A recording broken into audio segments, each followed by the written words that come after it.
Üçüncü, mınакей ошол бюджетти кабыл алып атканда акча бөлүп бердик. Акча бөлүп бердик. Азыр арендаторлорго опрос жүргүздүк да. Эмне арендаторго эң биринчи эмне керек деп. Арендаторго эң биринчи покупатель керек. Анан ошого биз бюджеттен акча бөлүп бердик. Жана сиздер айтып атпайсызбы, акчаны чогултуп алышыбыз керек деп. Ушул жерден акча бөлүп бердик. Момну болсо покупательдерди привлекать эткенге жумшайсыңар деп. Ага бир пост ачып бердик. Айгерим барбы? Мына Айгерим деген Советов Айгерим деген бар. Билесиңер, 3-чү этаждан кишилер барбы? Айгеримди тааныйсыңарбы? Мына ошол Айгеримге ошол постту бердик. Айгеримдин азыр жумушу сиздер менен сүйлөшүп, сиз эмне кааласаңар, кандай соцсет мененби, реклама кылабызбы, кандай биз элди тартабыз, покупательди кантип алып келебиз.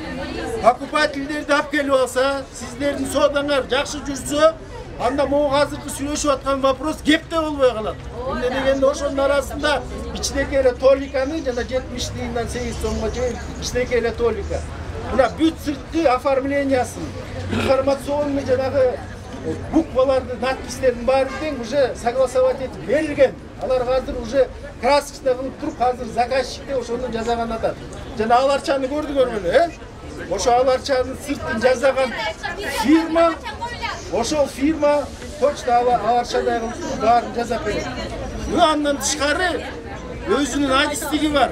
Реклама дегенди түшүнөсүңөр, өзүнүн адистиги менен ошондой даже показатель киргиздик. Ал показатель боюнча толтургулачы кишилер. Же кетпесеңер кете. Анан кийин ошол ойдун баарын бузуп атпайсыңар, илеттеп айтып берейин болсо. Анан кийин Siz Tokat'a yeter yerin aydınızda.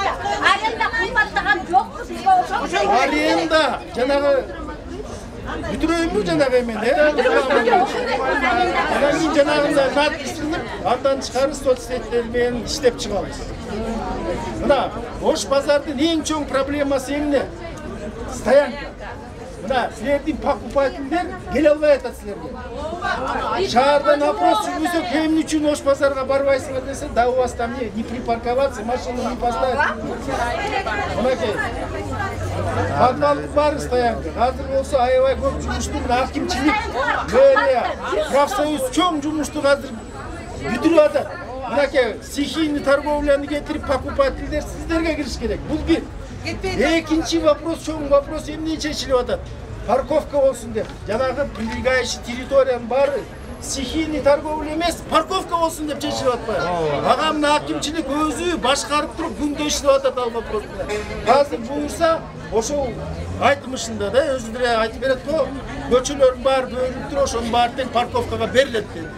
Ошону менен покупательдердин баары тең келет силерге. Почему биздин акимибиз бул ички маселени билген жок? Биз Болотбек Касымбековичтин көзүнчө айтып коеюн, экөөбүз сүйлөшкөнбүз. Ички маселени өзүбүзчө чечебиз да. Мен ошон үчүн бул вопросторду эч кандай мамлекеттик мекемелерде көтөрбөйм. Себеби действительно Болот Касымбековичтин базары условия түзүп берип атат. Анан экинчи маселеси болсо, азыр брон боюнча айтып атабыз, көтөрүлбөсүн деп. Буга чейинки айтканда 3 жылдан бери Индра 3-чү этаждын акыбалын аябай начар акыбалда калтырган, билбедим. Еврейский вариантка салат дагы, эже азыр жооп берем, антип жооп берем, мынтип жооп берем деп туруп, өзүнүн койгон условияларын өздөрү аткарбайт. Коррупцияга батканы мен сизге өзүм алып келип айтып бердим. Аны ушул жерде чечебиз дедиңиз. Мен ошол боюнча сизди күтүп жүрөм. Андан кийин жанагы бронду көтөрбө дегенде 6 ай 7 ай мурун сүйлөшүү болду сиз менен. Түшүрүп бердиңиз. Бирок бу жерде маселеде төлөбөй атасыңар дегениңизге мен мынтип жооп берет элем элдергечи. Элдердин атынанчы, буларчы өрттөнүштү байке. Местасыз калды. Кайра базарга кирдик. Ал жерде болсо Индира Аблазова баш болуп контролдоп сиз айткан сөзүңүздү өртөнгөндө айткансыз. Киргенде ар ким өз местасына турат дедиңиз. Андай болгон жок. Бүт чужойлор акча берип алып чыгып кетти. Өртөнгөндөр артта калып калды. Булар деле башка жака кетейин деген ою жок. Эгер Индира менен Жекшен жакшы иштегенде сиздин базарыңызга чужойлор келип иштемек. Бүт бардыгы сонун болмок. биринчи жагы моральный укуктардын баарын төлөйт. Азыр эле бу жерде угрожать этип да, силерди мен сотко берем депчи. Биз соттошойлу деген жок эл. Эл деген эптеп септеп болсо дагы бронду төлөп атат. Мына биринчи өрттөнүп кеттик, биринчи андан кийин жаң кирдик, андан кийин пандемия болду, андан кийин болсо кийинки жылы дагы эмне болду? Көтөрүлдү, Акча көтөрүлдү. Ошентип кризистен биз чыга албай атат элчи. Эл чыга албай атат кризистен. Азыр эң аз карызы өрттөнүп кеткендердин 500 000 карызы бар. Мисалы мен 500 000 карызым бар. Эми биз ушу базардан ызылдап чызылдабайлы ичинде бүтүрөйлү деп мен сизге келип атам. Мынанча документ менен. Байке, Индира ушуну бир жолу чечкен жок. Бир жолу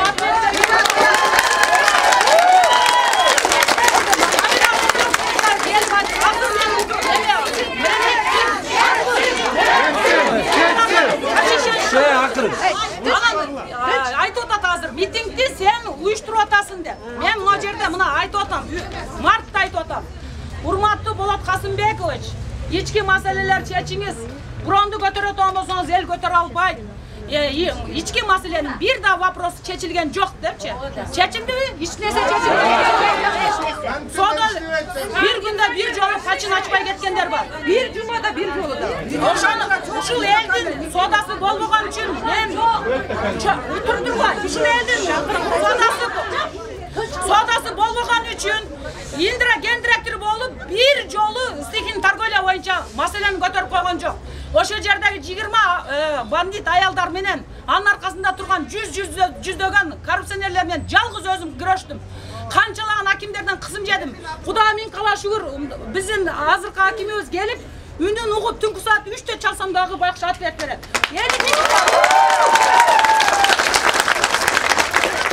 Стихийный торговляны токтомун кабыл алып берди. Түн күнү мени эшитип алып барбаган жери калбай атат. Бардык органдарды коррупцияга кирип кеткендердин бардыгын талашты этип, ушунду жанталаш иштеп атат. Ошон үчүн иш жүрдү. Мен эгер 100 сомдон чогултуп кичине расходубузга алайлы десек, ошону дагы политика кылып атат сиздин мына жогоруда турган директорлоруңуз байке. Бул коо сүйлөп сизге фактически башкача кылып алып келет. Даже администраторлоруңуздун арасында 4-5ке бөлүнүп калышкан. Бири-биринин сөзүн укпайт. Ана ошо жерде интрига менен эле заниматься этип отурушат. Элдин көйгөйүн бир да укпайт байке. Ушул ары басып эле угрожать этип баштайт. Индира ушул балга чейин чечпедиби деп атат. Мына жазып, Индира кетсин депчи. Индира сизге башкача сүйлөйт, бизге башкача сүйлөйт деп атат келдирчи. Действительно эч нерсе чечилген жок байке. Жекшен кетти. Сиздердин койгон эмеңерди, правилаңарды өзүңөр 3 жылда бузуп атасыздар. Аны мен сизге кайра-кайра айтып келип атам. Эми азыр болсо мына проблема чечилбей туруп, бронду көтөргөн, мындай инфляция болуп атканда көтөргөн өтө туура эмес. Байке, аны мен сизге кайра-кайра келип айтам. Мен сизге айткам. Мен постоянно чындыкты айтам деп. Же бир жолу сиздин астыңызга, же Индиранын астына өзүмдүн маселеми айтып кирдимби байке? Мага ушул базар иштеп кетсе, мына эл бурдагыдай башына иштеп кетсе, мамлекетибиз тынч болсо, Өзбекстанда, Тажикстанда базарлар сонун болуп турат дедим. Мына атайын ошого мерлерибиз, вице-мерлерибиз, акимибиз барып көрүп келди ошо базарды. Келип намызданышып атат. Ушу Ош базарынын территориясын оңдойлу деп. Эми чогулуп ынтымакта ошону сиз өзүңүздү деле айттым. Акционерлердин бардыгы чогулуп алып, эл менен чогулуп алып, акимиятка жардам берип, ушул маселелерди чечели депчи. Анан келип туруп, мен Индира азыр эме кылып атат, күнөөлөп атат, сиз уюштуруп атасыз депчи. Жок. Кем жооп берейин деп? Мынакей. Мен бир өтүрүш сурап коечу. Андан жооп берейин. Менин деле өтүрүшүм. Игрушка. Мынандайда тыштан тургуза. Жок, меники бир эле өтүнүч. Мынакей, Болотбек Касымбекович, биз ким менен иштейбиз менен биз. Ана бизге ким жардам бере алат биринчи очереддечи? Биз сиз туура айтып атасыз, пандемия деп. Сиз бизге өрттү айткан жоксуз. Мен мисалы ушул жердин арасынан мисал айтайын. Толтура чогулткан балдарыма деген ырыскын өрттөнтүп идим. Бир нерсе ордуна турган жок. Рахмат мэриядан. Мэрия 10 000 сомдон бөлүп берип койгон. Соскаймызды койгон бизге. Мал туруп балага бергендей болуп. Калганын мына биз кырылышсак дагы, урушсак да, талашсак дагы сизди колдоп биз иштеп келатабыз. Биз соттошкон жокпуз. Кичинекей нерседен чоң нерсе жаратып, men sotko berem dep bul jerde aytkan direktorlardy tуура эмес. Mına Indiraga rahmat. Bizden yaş bolup, bizden yaş bolup. Bizden yaş bolup. Bizden oylagan oy maksatımızdı, tilegimizdi. Alga çıldırıp geletat. Çok rahat. Koydular. Ben caz bunlarla kayıt vereyim. Ayağına çeyin. Cela. Bıçakla.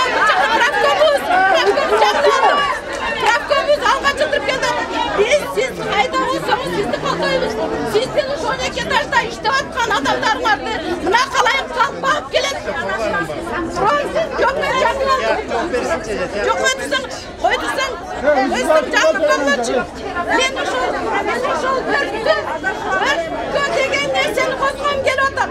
Kozgamızı seni. Suranarım. Biz örtüde olduk. Pandemiyada olduk. Öldünüç. Bir yılga bizden buranımızdı. Ben özüm çalpızlarına tara tura oturamız bilmem. Öldünüç sizden. Götürpeniz bana. Götürpeniz. Sebep degende benim Ceyel'din Toltra karısı var. Banklarda karıları var. Dordoy macina menen realizatsiya kılıp işteybiz. Men uşun aytkım geldi. Ötünüç uşul. Gülçakra profsoyuz da. Gülçakra men. İndiradap жаңыл oldum. Malumatını berip koyun. Sizler özüngөр siz çeşim kabılasыңlar da. İşte oydu. Da Gülçakra gelip turup aytты ушундай. Нарушениялар болуп атат. Мына директорлер жана айтпадым алганыбыз. Андан тышкары мен сурадым, ким нарушение кылды? Мына Үсен деди, кетти. Данияр деди, кетирдик. Жекшенин өзү деди, Жекшенди кетирдик.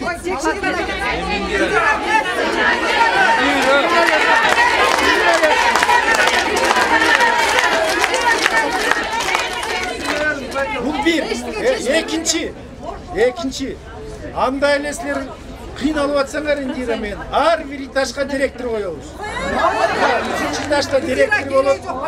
Индира сизди тааныштырып кетет. Директор менен үчүнчү этаждагы, экинчи этаждагы, биринчи этаждагы ар бир өзүнүн директор менен иштеген.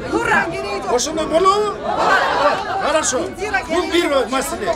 Экинчи маселе мен жана айтпадым, Сокото жери бүгүн жана баа боюнча келди. Мен сиздерге түшүндүрүп бердим. Бул деген бааны көтөрүлүш эмес. Бул деген инфляция деп коет. Акчанын жогу. Азыр ошол директорлерге басканы жыппайсыңар. Ошон үчүн качылдашпасын деп айтып атпаймынбы? Делегаттарды жибербей. Инфляция байкел. Сомдун кызы түшкөн жок. Эми биз билбесең Нацбанкка барып сүйлөшкүлө. Ал мен айткан жокмун, аны Нацбанк айтып атат. Аны президент айтып атат, аны премьер айтып атат. Бул бир, экинчи. Азыр директорлерди коюп беребиз силерге ар бир этажга. Анан ар бир директор, мына ар бир силердин көйгөйлөрдү айтып атпайсыңарбы? Ошол көйгөйдү ошо директор менен чечкенде болду. Меморандум же соглашение кылабыз. Баа боюнча азыр отсрочка кылабыз деп мына сүйлөштүк. Отсрочка кылалы, ошонун баарын кайта илгеп чыгалы. Кимдики эмне? Эмне дегенде 5 кол тең эмес дегенде бирөө проходдо турат. Бирөө болсо тетиякта турат. Ар кандай орундар бар. Бирөөнүн товары өтүп атат, бирөөнүкү өтпөй атат. Ошонун баарын караш керек да, мындай акыйкат менен. Ошолор менен карап туруп, ошону дагы бир жолу тууралап сиздердин алдыңызга ошол директорлор салып берсин. Туура. Азыр сиздер кандай болсо ошондой азыр баа көтөрүлбөйт. Сиздер азыр ишиңиздерди кыла бересиздер. Biz hazır bular menen tıkız işteşebiz. Ben bari menen işteşkenge dayarım. Eğer de prozraçlı açık bola turgan bolsa, lüboy menen işteşke dayarım. Oşon üçün aytıp atam. Bola Kasımpaşa ayttım. Eliniz çoğu iş al paralı eldikine. Kim bolat sizler hazır işen hiç görsetmeye atasınlar bir Indira. Bu ne? Eğer de bu kişi kanday nazlaçene bir önlem alsa, oşa menen dedi iş al para veririz. Anan sizlerge aytıp atam. Bolat Kasımbekovich, tüzdön tüz. Mına profsoyuzda sizler işengen adam gölse men adı menen işteşkenge dayarmın dep atam. Oşan üçün sizlerde kanday maseleler bolsa, bu anda toptoş boy. Gülçakır'a gayrılgıla, Gülçakır'a maga aytsın. Bunu menen oturup oşonday çok iş alып baralı. Oşon üçün hazır yaşınakay tuğgandar, uruşpay, talaşpay mına özü de aytsın. Oşon bağ boyunca aytıp koysun. Özü de aytıp durmuştu. Ova.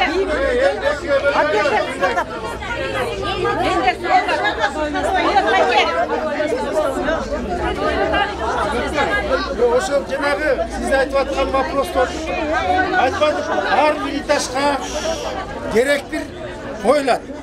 Ошол директор менен ошол вопростун баарын талкуулап алдык. Ошондой болсун. Азыр бул жерден эч чечимге келе албайбыз. Жалпы сүйлөшүп атпайбыз. Туурабы? Жалпы ушундай эреже кылып алалы. Анан уже точечно ичара. Жана айтып атпаймынбы? Ар бир этаж сиз эки Гүлчакыра экинчи этажда. Силер болсо ар бир этаждан бир эки киши шайлап алгачы өзүңөр. Авторитетный силерди укканда.